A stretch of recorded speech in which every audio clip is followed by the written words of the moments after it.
What's going on, gentlemen? Today I put together a few of my clips of the pick and roll, and I'm going to tell you guys the do's and don'ts of the pick and roll.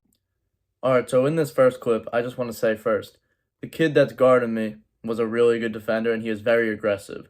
And he was easily able to just jump this screen right here. My big man comes up, look at that. He jumps the screen, then I'm going off to the side, going out of control, so I have to just turn around and get to the foul line. Right? I do make up for that with a nice backdoor pass, I will say.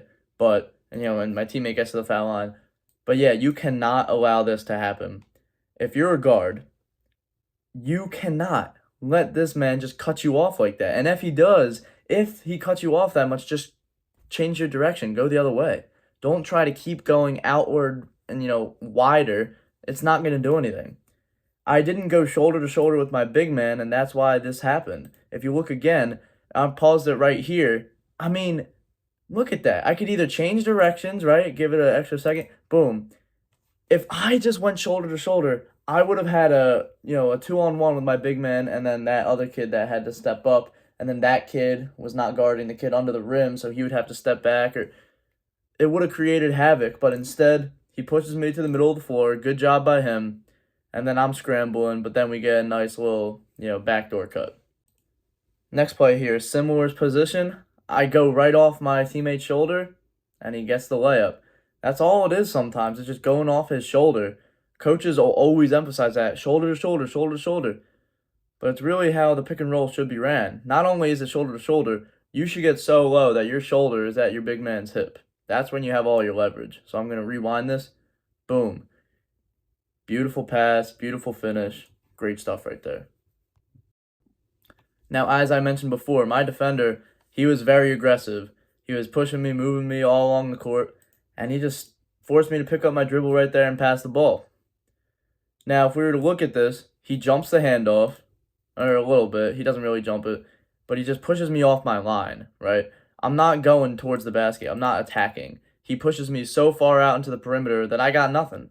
I really got nothing. So I go back around my big man, hoping to get a shot up, and I end up having to just do a pump fake. This kid was a good defender, I will say. I did a nice move here by going behind the back. I have it paused here, right? I go behind the back. He's going the opposite way, but I was just too slow, right? I took a step back on that behind the back move. I have it paused again. If I just went straight through with that behind the back and kept going the opposite direction, I probably could have got some separation. But I took a second to take like a escape dribble or something, and he just caught up to me. And then that shot wasn't there, so I had to pass it off. And as I said before, my defender was very aggressive. So if you can catch your defender out of position, shoot, do it. Like, I caught him in transition. He was not ready for this. He was on the opposite side of the court, so we had to recover. So I just called for the ball and started running. That's all it takes sometimes, and I got the and one. As I mentioned before, if your defender is aggressive, use that aggression against him. On this play, I catch the ball on the wing, and I deny a screen, and I take a step back, and I airball the three, but he fouled me, so he was trying to get a highlight reel block right there, and, I don't blame him, but use that aggression against him. I knew he was going to foul me when I took that step back. I wasn't even worried about that. I just tried to make the shot. I still airballed it, but it was on line.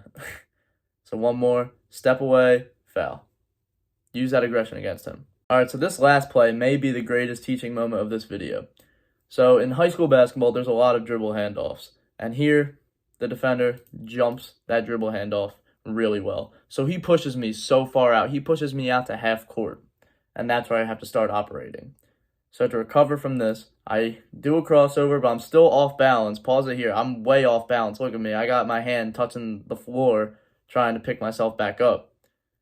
So I do a crossover to get around the screen. And I get an open look. I got to knock that down. That defender was all up in my grill, and he was speeding me up, and he did a very good job. I think he's a great defender. But yeah, all it takes is just getting that 1 inch of separation so you can get that open look. This is a high-quality shot for me. This is a high-quality shot. But with the defender speeding me up like that, he probably lowered that percentage a little bit. And great job by my big man spinning around to get another screen on him after he goes the other way. That was beautiful.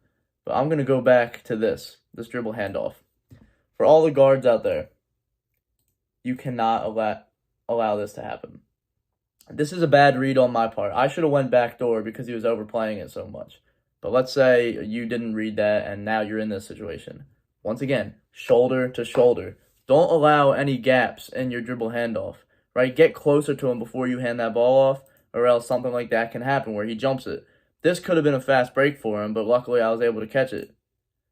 So we catch the ball, and now we're operating from here. Crossover, good shot, but doesn't go down.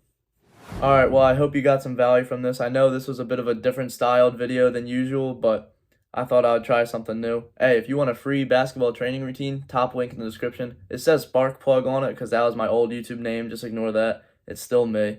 But, yeah, I hope you got some value from this. As always, keep God first. Good luck, bro.